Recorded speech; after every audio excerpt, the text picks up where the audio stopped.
Voilà encore une mesure qui va dans le sens des consommateurs. Cette fois, c'est la Commission européenne qui s'attaque au secteur des télécoms, plus spécialement au roaming. Ça concerne les particuliers qui passent ou qui reçoivent des appels depuis l'étranger.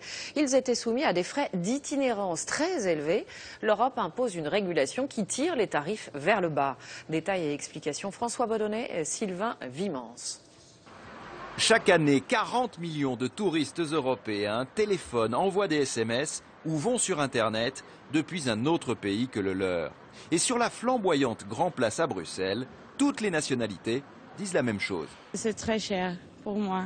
C'est extrêmement cher et puis c'est surtout d'une très grande confusion au niveau de la tarification. Actuellement, c'est vraiment trop cher.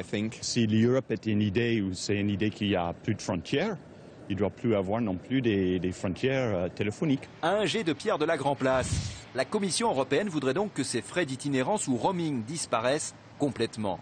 En attendant, dès l'an prochain, la personne appelée à l'étranger ne paiera plus. Il sera plus facile d'accéder à un opérateur local et donc moins cher. Enfin, avancée importante, depuis un fixe, les appels vers l'Europe seront au même prix que les appels nationaux. Votre voiture, vous-même, des camions ne payent plus pour franchir les frontières à l'intérieur de l'Union européenne. Bien, vos SMS, oui, continuent à payer une taxe quand ils franchissent les frontières. C'est absurde, c'est injustifié. Et cela a déjà beaucoup baissé. Un SMS à l'étranger coûtait 11 centimes en 2009. Ce sera 6 centimes l'an prochain. Un appel reçu revenait à 19 centimes la minute il y a 4 ans. Il devrait donc être gratuit en 2014. Mais les appels passés depuis l'étranger continueront à être surtaxés. Nous recevrons donc encore ces messages fort peu sympathiques.